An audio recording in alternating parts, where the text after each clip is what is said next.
The following program is presented by the HTM Podcast Network.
Welcome to another episode of Turnbuckle Talk in partnership with thechairshot.com, presented by the Hitting the Marks Podcast Network and in association with IndiePW.com. Turnbuckle Talk is sponsored by collarandelbowbrand.com, where you get 10% off when using promo code JKPodcast. Turnbuckle Talk is also partnered with Phoenix at FNXFit.com, where you get 15% off all your health supplements simply by using promo code TBTalkPod. Follow the show on Facebook, Instagram, and Twitter by searching at TBTalkPod. Listen on Podbean, iTunes, Google Podcasts, Spotify, and everywhere you catch your favorite programs. And now, pro wrestling fanatics, are you ready? Here are your hosts, Big Joe and Carl Carafel. All right, guys, Big Joe back here on Turnbuckle Talk, episode 191. We are 9 episodes away from 200. That is pretty insane. As you heard in our intro, thank you to Mr. Richard Brunson Vickery for our intro every week. Always good to hear from Mr. Rick Vickery. You will notice that Carl is still absent due to some personal things going on. But in his place, I do have one of my favorite Americans, Mr. Michaël Jargo, host of Destino, a New Japan Pro Wrestling podcast, and coming back this week, the Hitting the Marks podcast. Welcome back to Turnbuckle Talk, sir. Thank you for having me, man. It's always nice to fill in for my favorite Canuck, Mr. Carl Carafel. Hopefully he gets all of his situation figured out here, so I can maybe get some sleep. It's been a long week, man. It's going to be an even longer week here in the United States, let me tell you. Yep, you got a lot going on. You got the election coming up tomorrow, I believe. So there's a lot going on down there south of the border from where I'm sitting. So yeah, the election's on Tuesday. Yeah. I expect that we'll know who the next president or current president of the United States will be by about mid-December. Yeah. Maybe we'll know by then. Before we do get to some wrestling stuff here, during this past week, we did lose somebody pretty significant in the entertainment business, Mr. Sean Connery. And I thought before we got into our wrestling discussion here, we would have a little fun with a little segment here. Here we go. That's beautiful. Mr. Reynolds? Yeah, don't bother. I didn't write anything. Good work. All right. Finally, Mr. Connery. The category was numbers, and you wrote a letter V. Well, I tell you what, my friend. V is a Roman numeral, so despite your best efforts, you answered correctly. Let's see what you wagered. Suck it, Trebek.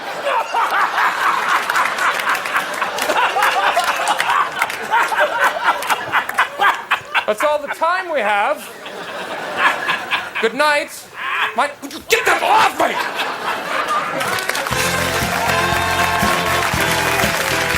So there we go. Just wanted to have a little fun there. It was actually inspired because you actually changed your Facebook profile picture to Suck It Trebek, and I immediately thought of that. I was like, dude, I got to play at the beginning of the show. It's so great, man. He was absolutely fantastic. Yep.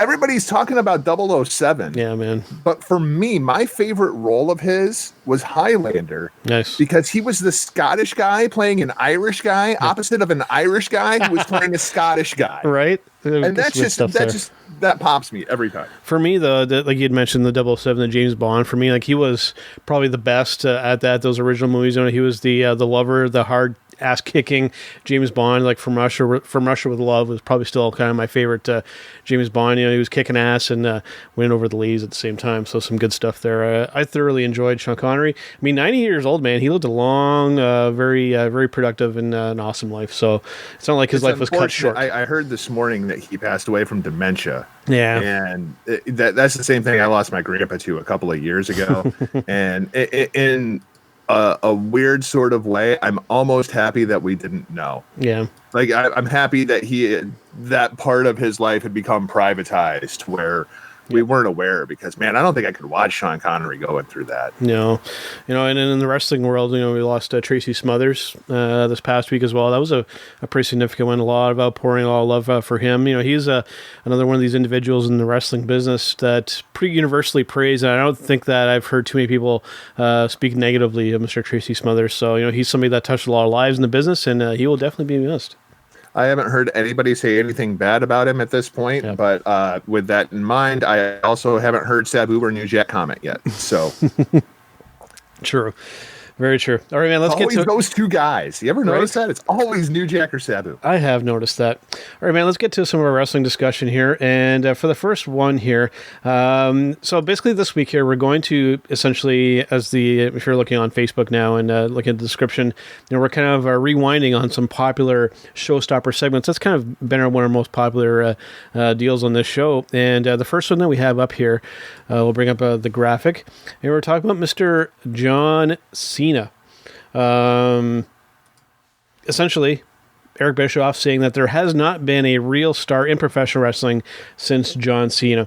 I want to get your take on this first, Jargo. What do you think? Is this an accurate statement, or is this maybe a little too much? I think it's an accurate statement if you're looking at it strictly from the perspective of North American Western wrestling. Yeah.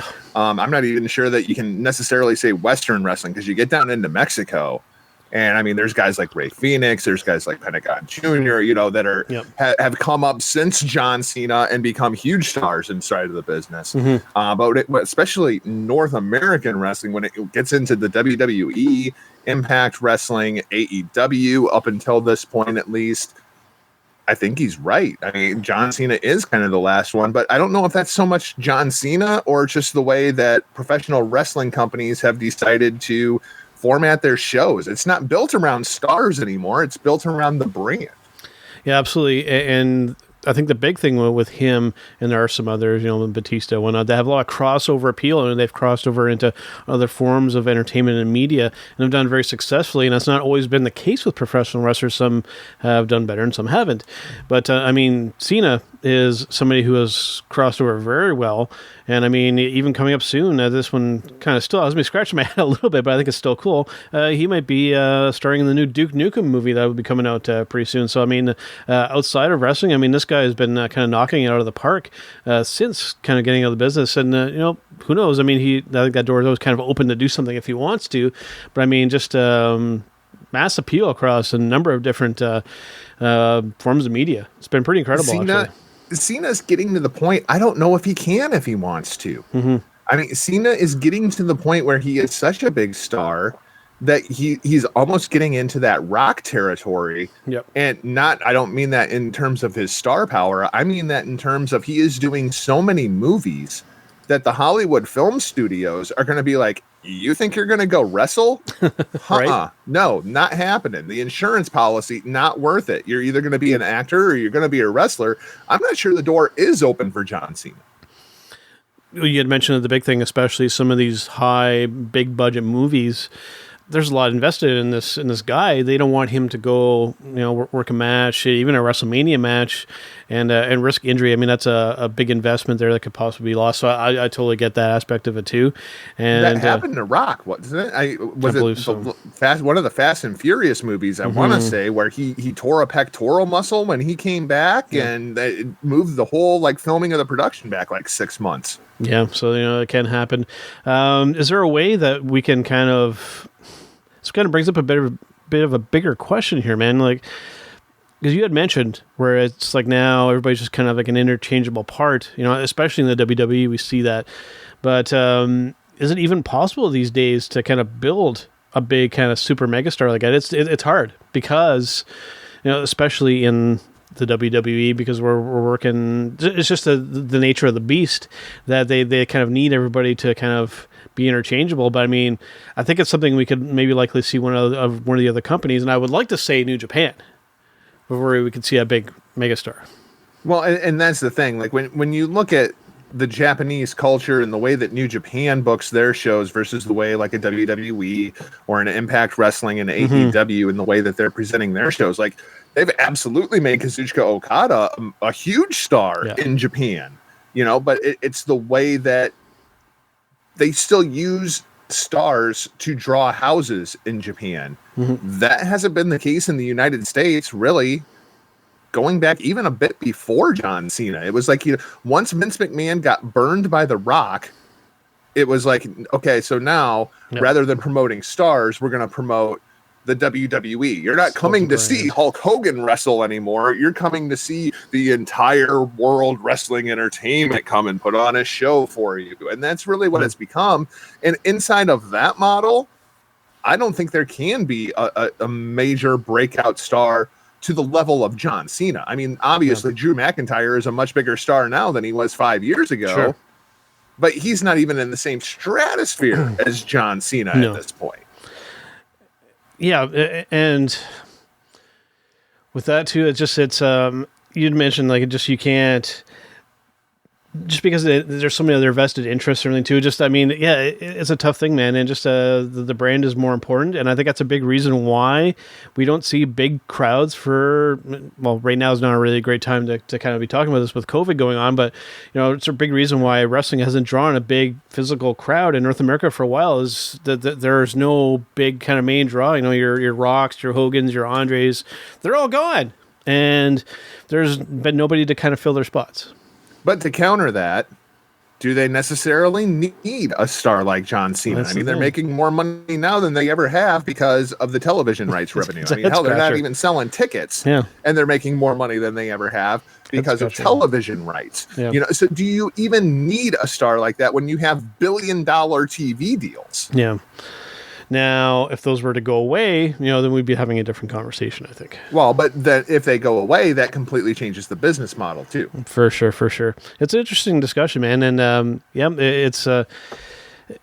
it'd be cool to kind of see Cena come back for certain things. But like I said, you had mentioned it, too, that with him being involved in these other ventures, it's a risky proposition for both sides kind of involved. And good for him. Yeah. I mean, nothing against John Cena. If you don't want to get beat up 300 days a year and you want to go make a movie and make, 15 times as much money as you were getting beat up 300 days a year, who can blame the guy, right? Like that is the dream. For sure. All right, man, let's move on to our next topic here. And we're talking kayfabe. This is a topic that seems to kind of keep coming up here. And I thought I'd post this little graphic here. I think it's kind of representative, a little bit of that aspect. And essentially the topic here, guys, is can wrestling survive long-term with kayfabe essentially being dead now? What is your take on this, man? I'm curious to know what you think about this. I mean, this is such a difficult question. It is. Because I don't know as though you can necessarily say that kayfabe is dead. Because you have to look at who the shows are marketed to, right? Yep. I mean, the way that WWE is presenting their shows these days, they're presenting it towards a child's audience. Well, to the kids, kayfabe is still alive and well. It's to the 40-something-year-old internet marks who are sitting in their mom's basement. Oh wait, that's kind of us, isn't it? Kind of, yeah. Yes, I think we can't exist without kayfabe now. No, but you see what I'm saying? It's just the way that you have to look at things and the way that things are laid out. I mean, our parents knew that it wasn't real when we were 7, but they didn't have social media to sit and bitch about it. Right. It's almost kind of like the Santa Claus deal of the kid not knowing that Santa Claus is fake or not, but then I also think it depends on what wrestling you're watching as well. I think other companies do it differently. New Japan, perfect example. I think that, and I think it has a lot to do with the way that's presented as well. It's presented a lot more as a legitimate thing that's happening. People are going and watching it as if it's an actual sporting event. You even just look at the crowds even now. It looks very much like, they're very respectful, very very muted, but and then you go with this North American deal of where people chant whatever they kind of want, and the other thing too is that everybody and their mother now kind of knows the inner workings, especially over here in North America, all the behind the scenes stuff we see, all the stuff that these people are up to on social media. Even for example, I've been watching a ton of WWE programming where they did this little sit down thing with Lars Sullivan, and I couldn't figure it out. They're trying to push him as this kind of bad guy, and then we've got this stuff going on behind the scenes, kind of compromising that. And you have this guy here trying to be bad, but even just his voice doesn't even sound intimidating. It's a really weird. Kayfabe is in a really weird place right now, and there's some places where it's working, and it still is the case, and there's some places where that's just completely out the window now. What if you flip this question around? Okay, can kayfabe exist in wrestling in 2020? Yeah. And I feel like the only way that you can answer that with a yes is if you look at something like a Lucha Underground, where they don't present it to be inside of reality. Yeah. You know what I mean? Like, to me, the biggest problem with kayfabe is the wrestling business trying to go out of their way to prove to you that it's dead by doing stuff like Jericho and MJF and that singing segment. I mean, if there's anything in the world of professional wrestling that is going to scream to somebody, this is fake as hell, it's going to be, breaking into a song and dance number in the middle of it. That's not on the talent of breaking kayfabe. That's on the company for even allowing something like that to exist on their programming. I mean, if you want kayfabe to exist, you have to create that narrative. You have to create that world. That's why it worked in Lucha Underground, because we knew it was a scripted series. And so we didn't mind suspending our disbelief to say, yeah, we've got Luchasaurus running around here in the same world as Pentagon. You know what I mean? And then once you go down that path as well, can you even call yourself professional wrestling at that point? You're essentially, then you're just essentially your entertainment at that point. Would you say that it's sports entertainment? That's tough to tell sometimes, especially in WWE, they blur those lines. And I just feel like the way the American wrestling scene in particular is so different. We want to have one toe in the water and one toe out of the water. Yeah. Like, we want kayfabe around, but we can't go that far with it. Right. And then we go over to Japan, and you see a totally different approach. With New Japan, with Stardom and whatnot. It's like I said, it's just a sporting event that's kind of happening, and there's kind of little storylines kind of going on. But I mean, you see that in sports as well. It's more presented that way. Whereas now when we go to the WWE aspect, I mean, there's sometimes they can do something successfully. I mean, even this week I watched a little bit of SmackDown and stuff they're doing with Jey Uso and Roman. Some of it's kind of intriguing, and then you'll throw in that Lars Sullivan segment, and I just sitting there going, what is this? It's all hit and miss. Retribution Firefly Funhouse thing from Monday Night Raw, where they're just standing there and Retribution snares them and they close in, and then the lights go out and they're gone. Yeah, and it's just like, okay, you just shattered your own narrative. Is really what they're doing. It's like you can't have it both ways. There's this constant tug and pull, between a sense of reality and the sense of kayfabe. You got to go one way or the other, or it just doesn't work. Like, I guarantee you what is not going to happen at Power Struggle coming up this weekend on njpwworld.com. Nice plug, right? Yes. I'm a freaking professional. Minoru Suzuki and Shingo Takagi are going to have a fight. You know what they're not going to do? Stop in the middle of the fight, do a song and dance, and then go back to fighting. Like, that's just not going to happen. You're not going to see pictures of them on social media having ice cream together. No, but you know what is terrifying on social media? Do you follow Minoru Suzuki on Instagram? I feel like maybe I should. He likes posting pictures of his socks. It's very, very disturbing. Well, even, like Minoru Suzuki and what socks he's wearing today somehow is scary because kayfabe's alive and well in New Japan Pro Wrestling. Absolutely, it is. And then we go into the say AEW, for example. I actually had a discussion with this on social media, actually, with somebody just before we kind of came on here. They're asking, is Miro Rusev, has his run in AEW been a success? I'm like, well, it's a little early to tell. And I think kind of part of the issue, if they want to keep pushing him as a bad guy, is you got to stop with this good guy stuff on social media, because then how are we going to believe you? We just had mentioned with Suzuki, he's, well, maybe with him it's a little bit different, but you can't be believable as a bad guy if in real life you're kind of being a good guy. There's a delicate balance there, and we had mentioned it before, and this is a famous line of yours: run credits. And I think that especially if we're going to go more towards this entertainment approach, I think we need to go down that path and start doing that.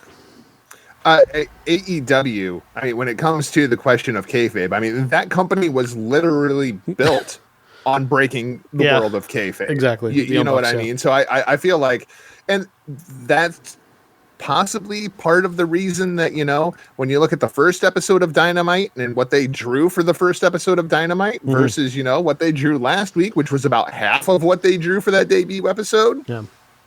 That could be a big reason why. Yeah, it's definitely an indicator. The charm is kind of worn off for me when it comes to them. But I still catch some AEW now and then. But for those who've been paying attention, New Japan's kind of mainly been my focus. Like, they don't insult my intelligence, and that's what I really appreciate about that product. Yeah, that, and they don't bring out in song and dance. And to be clear, I didn't even dislike that segment. Yeah. Like, as a segment, it was very well done. Yeah. It was very well presented. It was very well executed. It's the fact that it exists to begin with that I have a problem with. Like, I feel like that kind of segment is detrimental to the business if you are trying to keep any kind of kayfabe, because nothing screams this is more scripted than a song and dance routine. Right. Like, by its very definition. You're breaking kayfabe. Yeah. All right, man. Well, speaking of New Japan, and we had mentioned Mr. John Cena, I think this segues somewhat nicely into this next topic here. And we've mentioned actually this with Carl and myself here on Turnbuckle Talk, about a potential dream matchup between Mr. John Cena and Mr. Hiroshi Tanahashi over New Japan. This actually stemmed off of this idea coming from you originally, and then we kind of piggybacked off it. Now it's kind of coming full circle to you and I talking about it. I think this kind of matchup could be a big deal in professional wrestling. I think especially if it were done in Japan. But I want to get your take on this, man. What do you think about this? Just the idea of this matchup happening, and then if you were going to do it, where would you do it? There is not a lot of true dream matches left inside of the world of professional wrestling. No. The way that the wrestling world has become in 2020, in a weird way, is almost incestuous. Like, where you're like, oh, I would really love to see this guy take on this guy. And they're like, oh, it happened in, Ring of Honor 5 years ago. Here, check out the video. Yeah. That was a great match when it happened in Evolve, or when it happened at Dragon Gate, or All Japan, or it just goes on and on and on.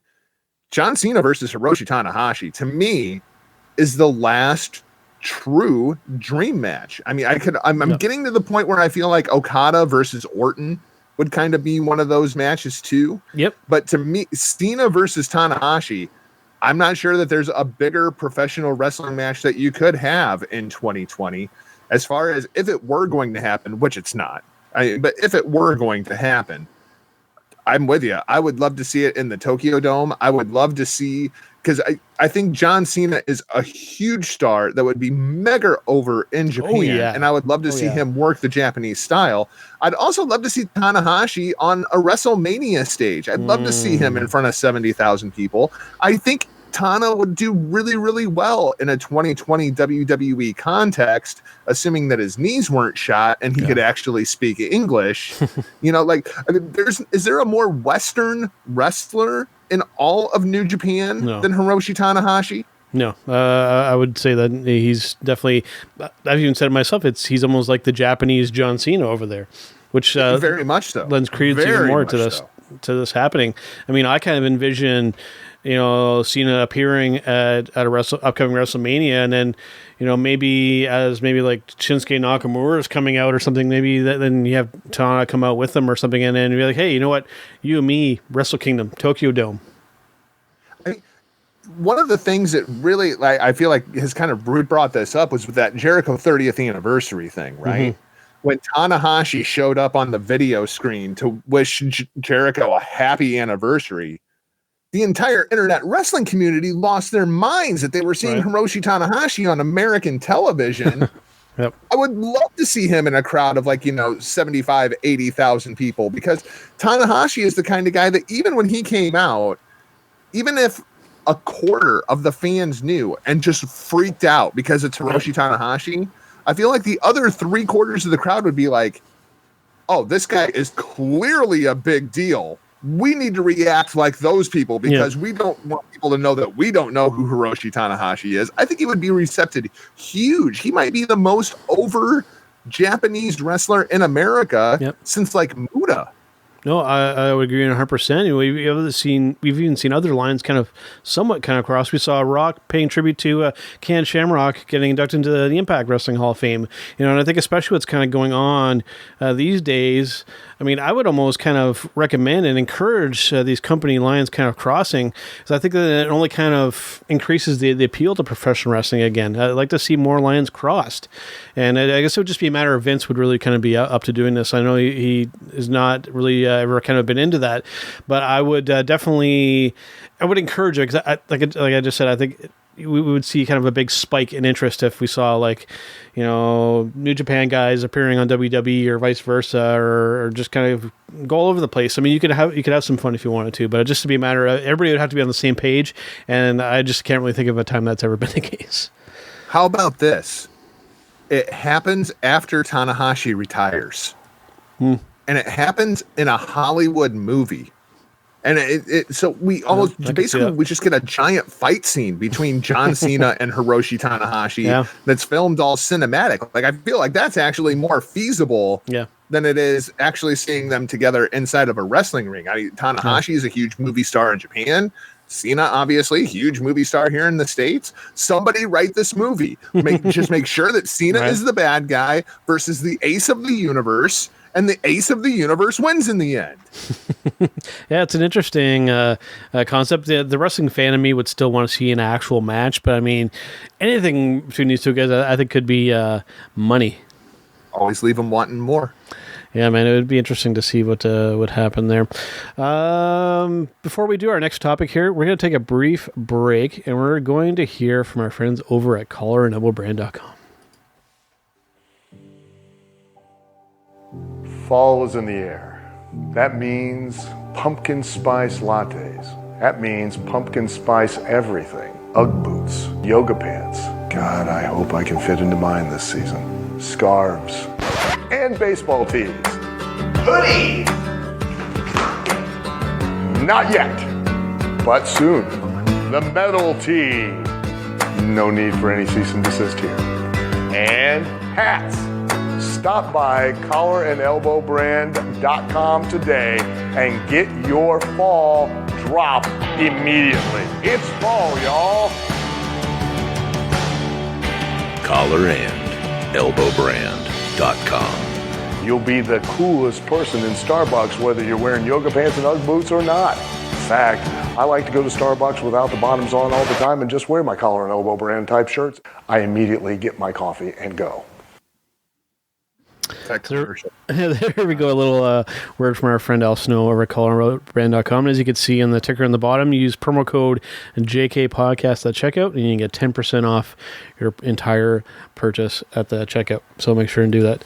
All right, guys, let's move on to our next topic here. Ooh, this is a good one here. Let me bring up the graphic here first, and we'll see if Jargo can pick up what we're going to be doing here. Here we go. If you were to bring back a real legend, or bring back somebody who's not around in professional wrestling anymore and have them back, who would it be, and what would you kind of do with them? I'll actually start off, since I put up the graphic here. For me, this is it's always been a no-brainer. I've had this discussion with Carl and with other fans. I would bring back Andre the Giant. Really, I think the first and really only, I think still true true, and I mean legend, like true legend of professional wrestling. I don't think anything, but he touches this guy when it comes to just every aspect of his life and his time in the business. If I were to bring back Andre the Giant, if I were to bring back somebody, a real legend in the business, and have them around, I would bring back Andre. I'll not only to watch him, but I mean, even if I could just get to talk to the guy for a few minutes, that, to me, that would just be pretty incredible. I would love to have, at the very least, have seen Andre have been around for a little bit longer. I do not disagree. I guess my only thing is there's so much of Andre's career that nobody has ever watched. Like there is so much video footage of Andre going back to the mid 70s over in Japan and whatnot, that like I had never seen that until I went looking for it. And it's incredible. Especially our generation, it's like we only remember the end of Andre when he had really become a bit fragile. Couldn't do anything. The post Princess Bride kind of Andre, but to go back to 77, 78 and find Andre when he was working over in Japan, it's incredible how athletic that guy was. Incredible, doing drop kicks and all kinds of stuff. It was insane. Yeah, he's one of a kind individual. I don't think will ever be replicated. And my nomination is also a one of a kind individual who will never be replicated, and that's Bruiser Brody. I would love to see Brody in any major professional wrestling company in a 2020 context, if for no other reason than to see him just beat the ever-loving piss out of some of these guys.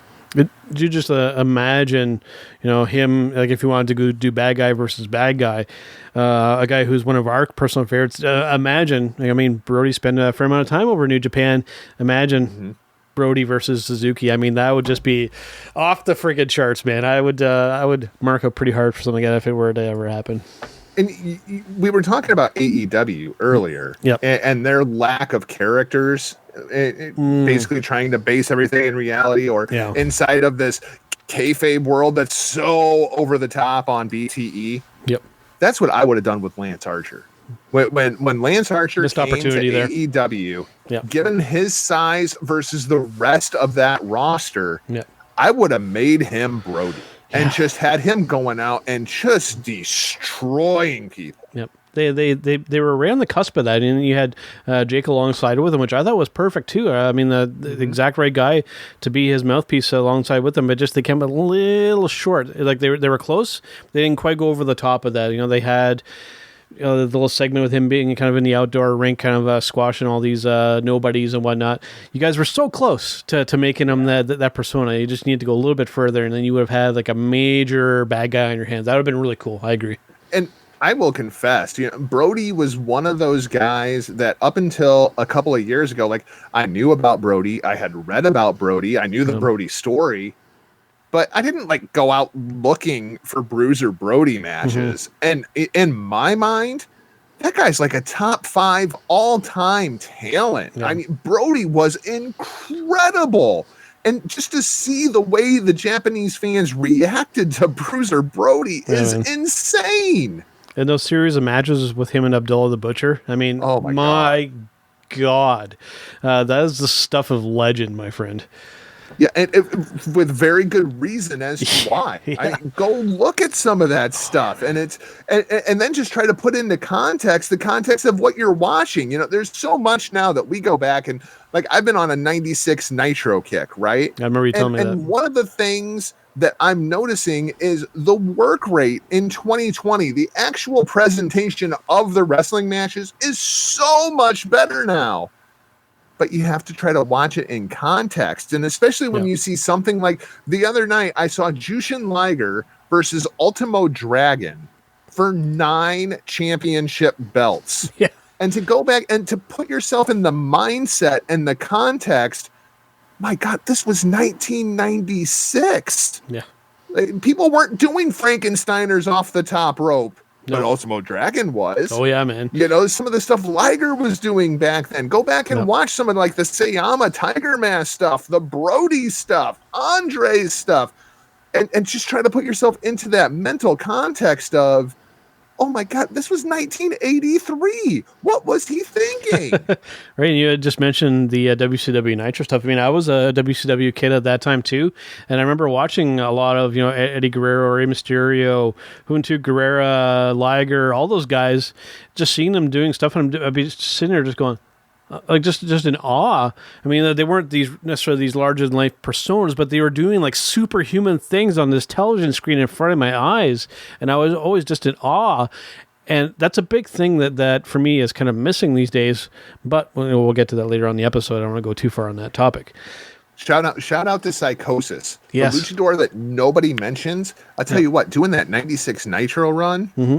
Psychosis is the highlight of like every one of those shows. It's incredible how good that guy was. Unfortunately, I hear behind the scenes he's kind of a douchebag. Well, that I have a little bit of story. If you remember on Turnbuckle Talk, our good friend Danny Duggan up here in Canada was doing a tour with CW in the wintertime, and he actually had a major accident in the snow. And thankfully, Psychosis was there and essentially saved his life. Danny was essentially pinned under his car and was almost dead, and Psychosis was the one guy to save his life. So personal shout out to him. And otherwise, Danny might not be around to talk to us now these days. So wow, crazy. Yeah, some crazy stuff, man. So story. A ton of respect for that, man. All right, man, let's move on to our next topic here. And this is one that actually we discussed, Carl and I, just recently on a recent episode of Turnbuckle Talk. And we were talking about the possibility of an NXT here in Canada. Now, I know you're not in Canada, Jargo, but what do you think about the possibility of this happening? Is this something that you're for? Because, I mean, the idea of it is all fine and dandy, but there's some other logistics to kind of take care of. But just the idea of it, is this something that you think would be good and you'd like to see? I hard pass on it, man. No disrespect to Canada, but I don't feel like we need an NXT Canada and an NXT United States. The styles between those two promotions would be so incredibly similar that I don't necessarily see a need for it. Like, when I look at the NXT that we have now versus NXT UK, very much has its own feel and its own style. Yep. There's been a lot of talk about doing an NXT Japan. Clearly would have its own feel and its own style. Yep. To me, it would make a lot more sense to do like an NXT Mexico than an NXT Canada, just because the lucha style is so much different. I feel like an NXT Canada, they kind of just be in that circular firing squad kind of rotation to where I don't think it would work unless it was something very much more like the coconut loop, which is what you get when you sign to NXT, but it isn't actually aired on TV. It's kind of that Florida loop before you get to TV. Like, I could see a performance center in Canada. I could see them having something like the coconut loop, but when it comes to an actual television property or a network property, I just don't see it. I think the two bigger issues are finding a network necessarily to kind of get on, but just geographically and logistically, it's a nightmare because even if you just look at a map of Canada, I mean, compared to the U.S., our population's a lot smaller, and it's also a lot more spread out.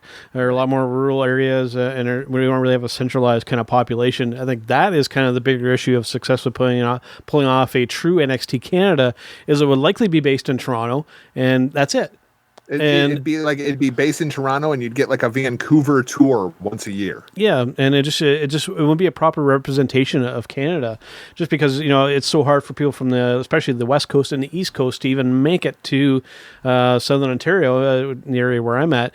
But I mean, and it's not for a lack of talent. I mean, that's one thing that we mentioned on a previous episode here. It's not like Canada's lacking in wrestling talent. I mean, some of the best talent that's ever come through this business has been either from Canadians or through Canada. So, not to toot our own horn here, but yeah, it's not a matter of talent. It's a matter of the other logistics to kind of pull it off. And the scenario that you had suggested there too, Jargo, it's kind of reminiscent of just how we are as a country.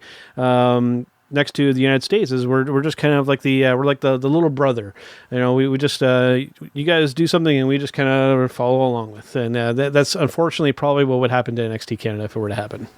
Yeah, no, I don't disagree, and especially isn't Impact kind of like a NXT Canada at this point. I mean, like if somebody really catches on in Impact, it's not like they're not going to NXT in 2 years when their contract is up. Right. So yeah, I had suggested that when we had when Carl was on, and we had Mr. Spencer Love on as well about, and I even had suggested the fact that WWE could buy Impact and then kind of make them that Canadian brand, but then there's some other issues play there as well, and just with the way that they are as a company now, Impact, it would be a little kind of strange for them to go down that path, but yeah, I mean, essentially Impact is kind of that Canadian promotion now, and then we have kind of our lower tier underneath, like we have our CWEs and we have Smash and all that kind of stuff, and some good stuff here, but I don't think that we'll ever, and I don't think that we should try to execute a WWE NXT Canada, because I think that it would be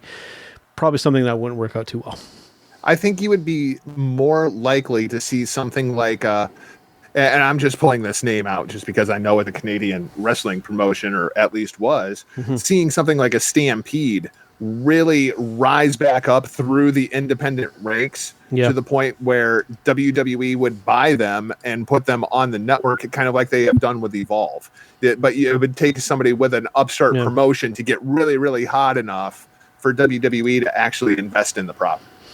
No, I agree. And I think that, I think Canadian wrestling is just fine the way it is now. It's done more kind of like an independent kind of deal, and I think it should just kind of be kept that way. I think just very similar to a lot of other WWE things. I think it'll just kind of get watered down if we were to go down that path with saturated.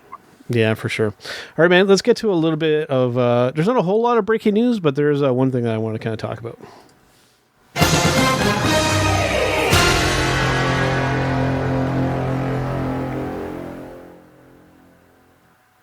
All right, so I'll pull up the graphic here, and then we'll kind of talk about her, because that's what this is going to be about here. I'm going to put up her picture here. We're talking Miss Kylie Rae, and this is something that's kind of been making its rounds on social media, on the sheets quite a bit this morning and today.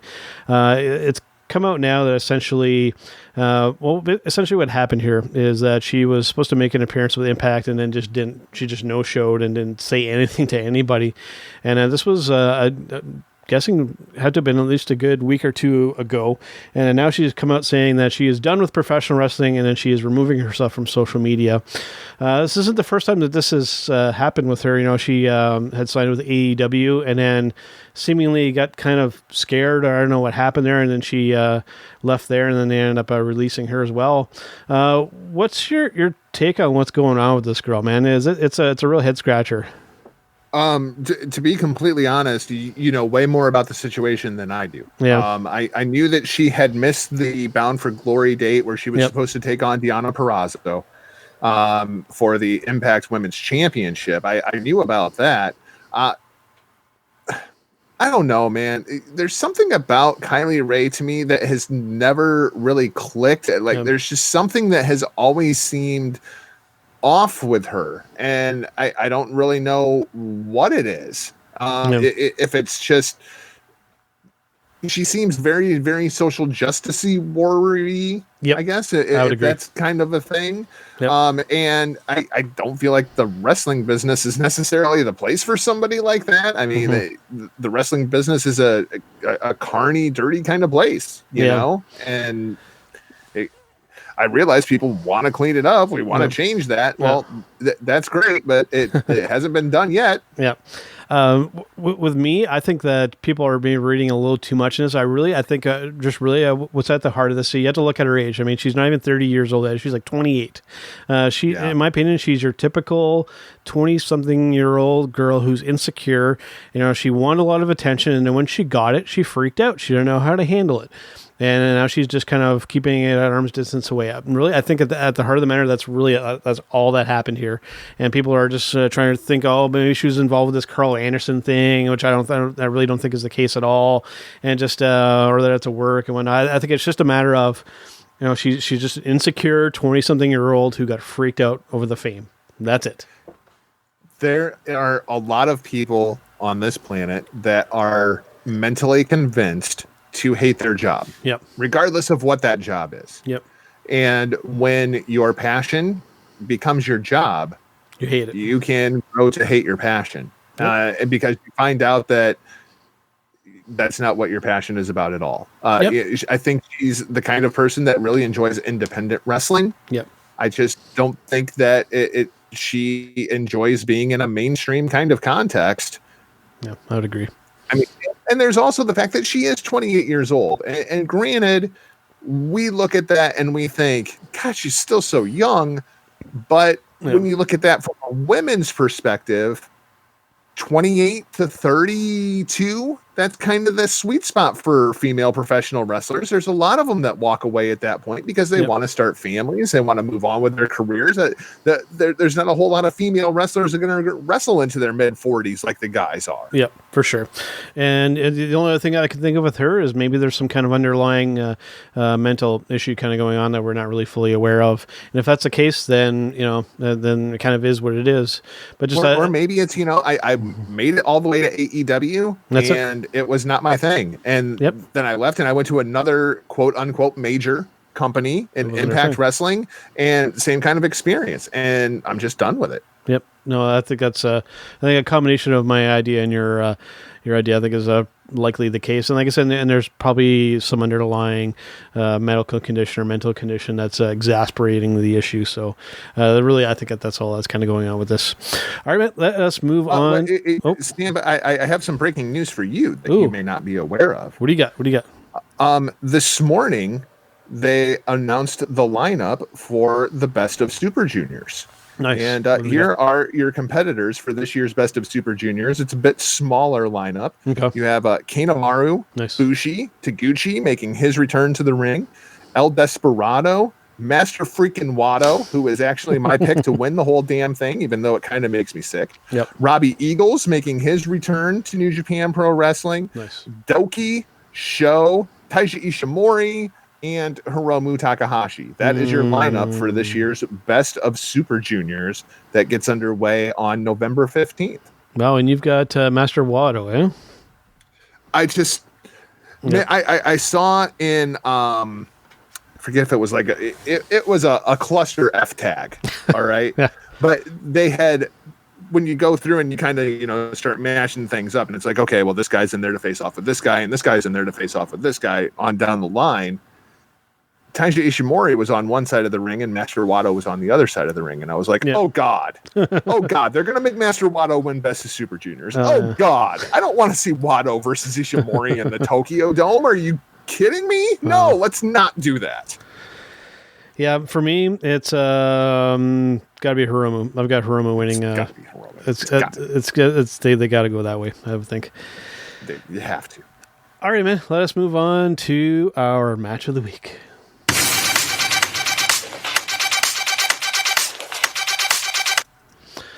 All right, Jargo, since you're the guest this week, what was your match of the week? Or I believe you've actually got two.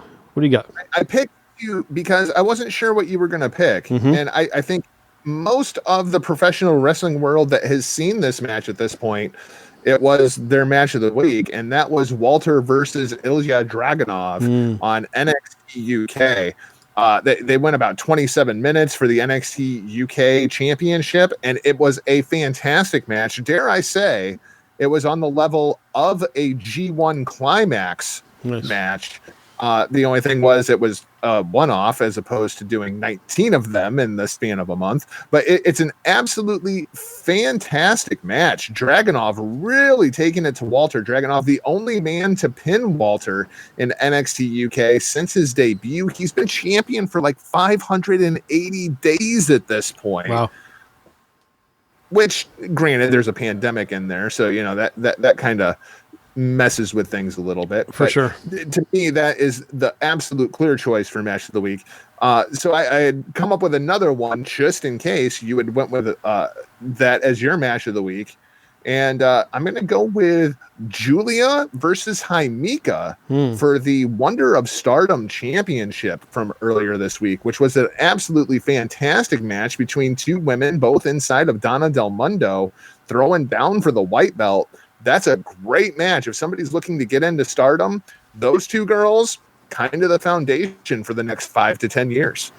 Keep meaning to check out some Stardom because I hear lots of good things about it. So eventually I'm going to have to pull the trigger and likely subscribe and check out some of that product because I hear nothing but good things coming from Mr. Michaël Jargo about Stardom Wrestling. So I'm going to have to check that out. For me, my match of the week is, of course, coming from New Japan Pro Wrestling from today, actually, November 2nd, the Road to Power Struggle show. And we're talking the matchup between LIJ and Suzuki-gun. We're talking Bushi, Hiromu Takahashi, Shingo Takagi versus Yoshinobu Kanemaru, El Desperado, and Minoru Suzuki. I'm getting better with the Japanese names, man. Yoshinobu, you got it, man. Right? You got it. I am so proud of you right now. And, dude, like, you throw Shingo Takagi and Minoru Suzuki and Hiromu Takahashi into one match, and you are always going to be in the running for match of the week for me, and just some great stuff there. And I typically hate the 6-man tag match, but these guys make it work. Yeah, I don't know what it is. It's the Japan style, I guess.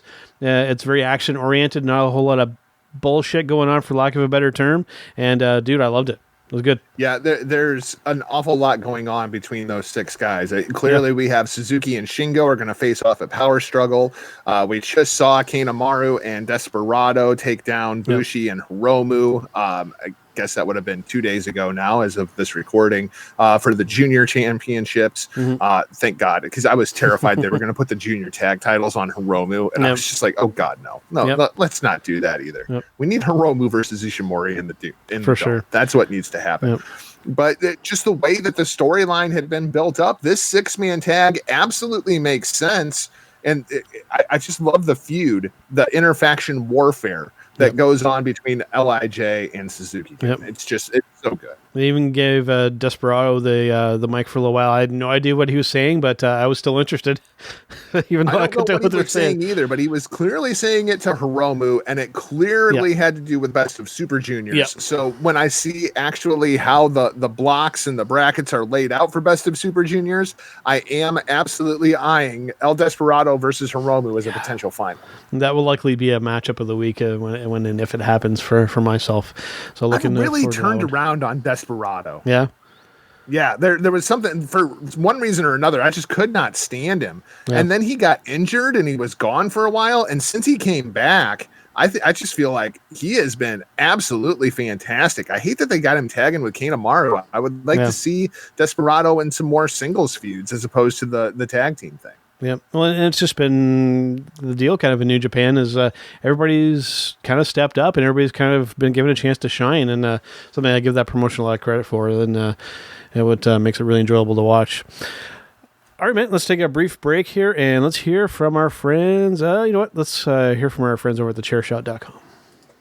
Why should you visit thechairshot.com? Thechairshot.com is your home for hard-hitting reviews, news, opinion, and analysis with attitude. Why? Because you're smarter than the average fan. Thechairshot.com. Always use your head. So here you go, a little word from our friends over at thechairshot.com. And kind of been one of our new homes since the grill position was sold off to the other website. And you can find us there on a weekly basis, along with a lot of the goings-on in professional wrestling and all kinds of good stuff over there. So make sure and check them out. All right, Jargo, let us move on to, well, this whole episode has kind of been Showstopper segments, but we have a special one lined up for the last one here.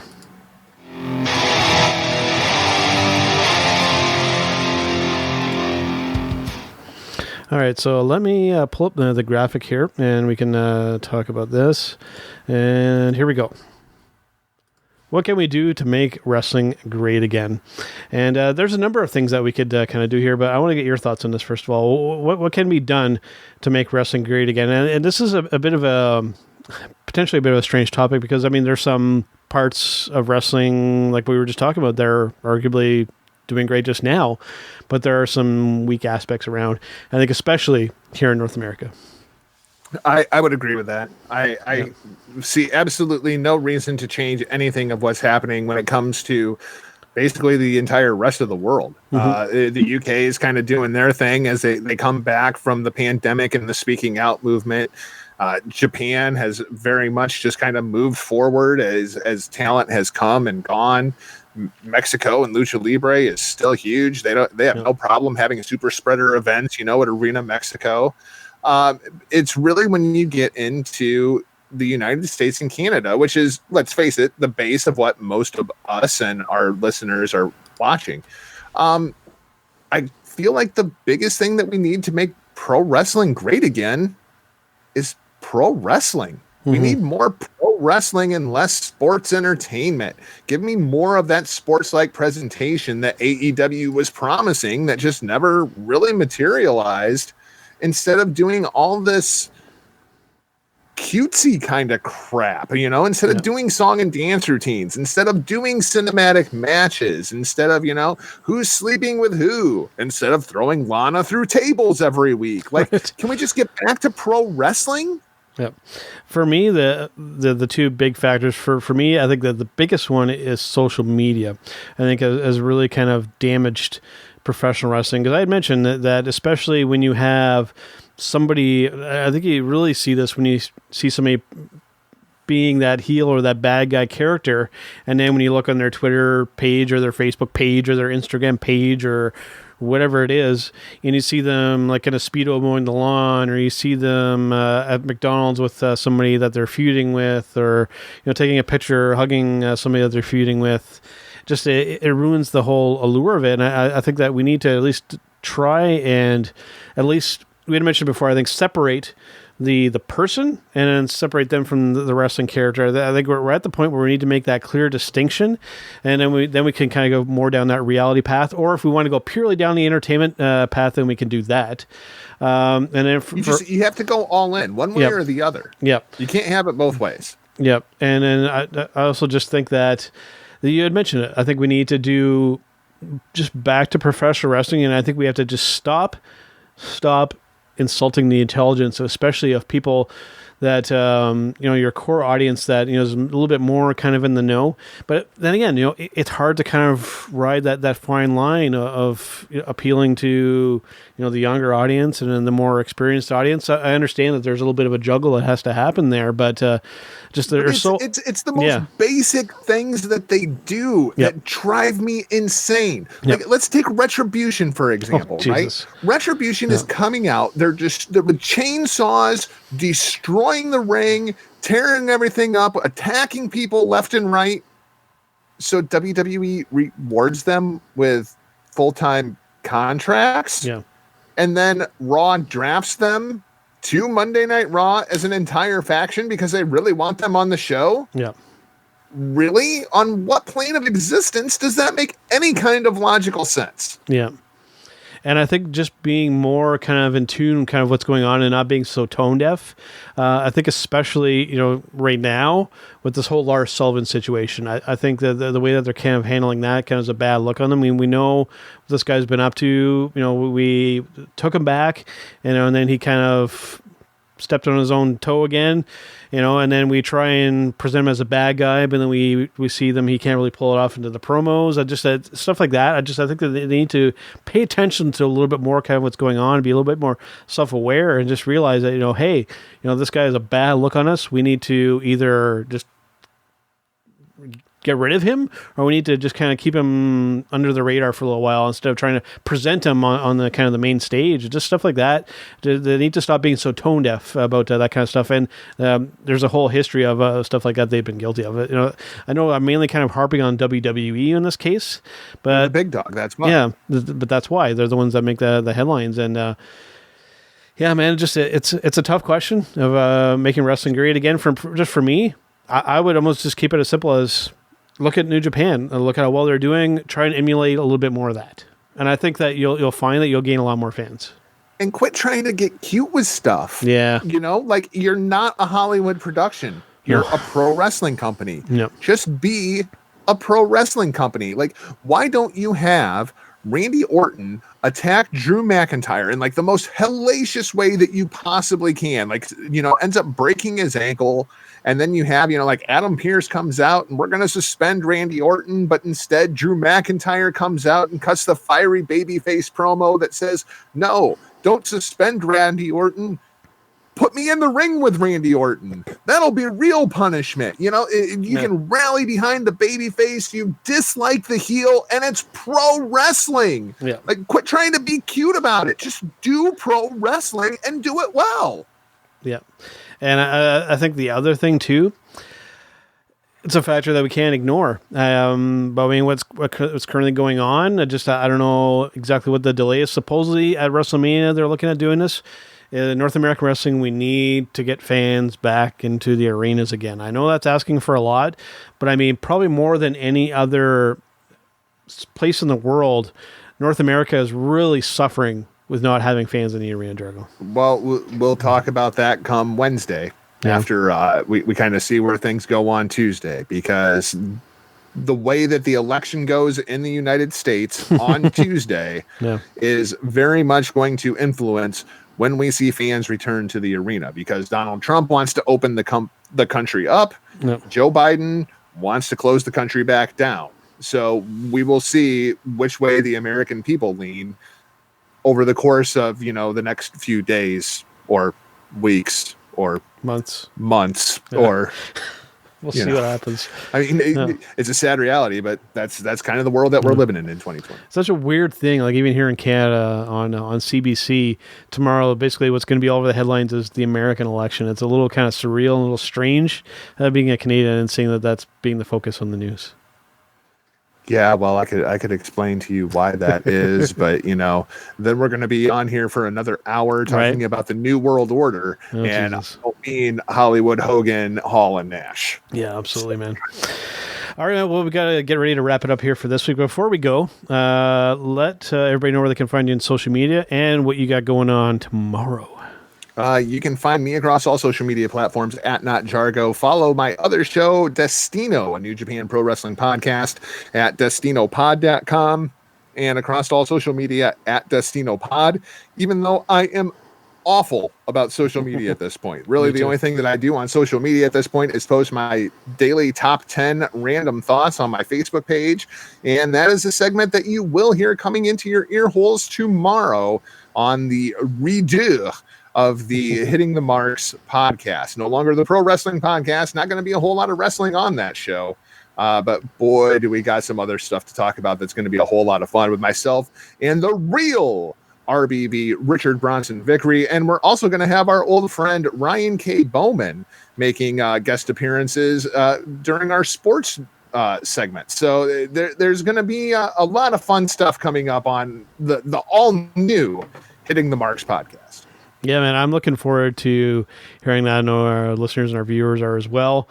And maybe I could be on sometime too. And when you want to get more of a kind of a Canadian take on things. Yeah, well, as a wise man once said to me, you never can always sometimes tell. Looking forward to it, man. It's going to be good to hear and check out. And with us, just a couple things again. Make sure and go to collarandelbowbrand.com and use our promo code JK Podcast at that checkout if you want 10% off your entire order there. And also, we've got our own kind of merch. I'm actually wearing the black Turnbuckle Talk shirt right now. If you go to our Turnbuckle Talk myshopify.com, and you can check out our merch there as well. We got like coffee mugs, shirts, hats, hoodies, all kinds of stuff over there you can go and check out. And of course on social media you can find us at TB Talk Pod on Facebook, Instagram, and Twitter. All right, let us head out for the day, Jargo. And again, since you're the guest, I'm gonna let you kind of send us off here today. I'm trying to get back into the routine of this, and it's proving to be very, very difficult. So, until next time, we're off like a prom dress. See ya! It's me, it's that R&B to beat.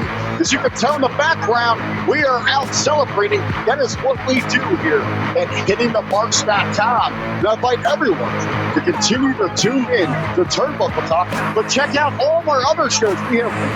You can find that all at HittingTheMarks.com. Run.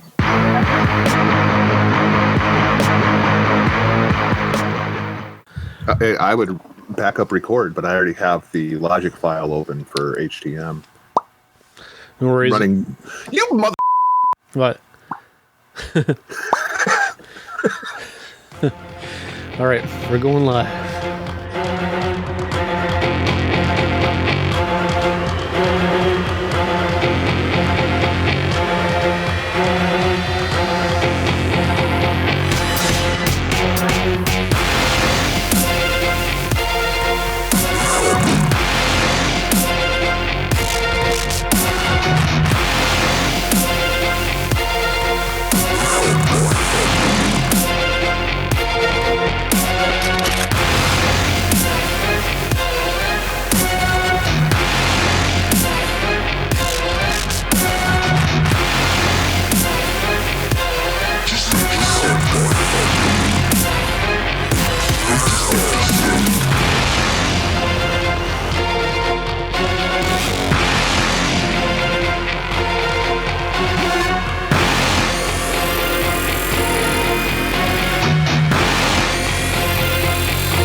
Just let yourself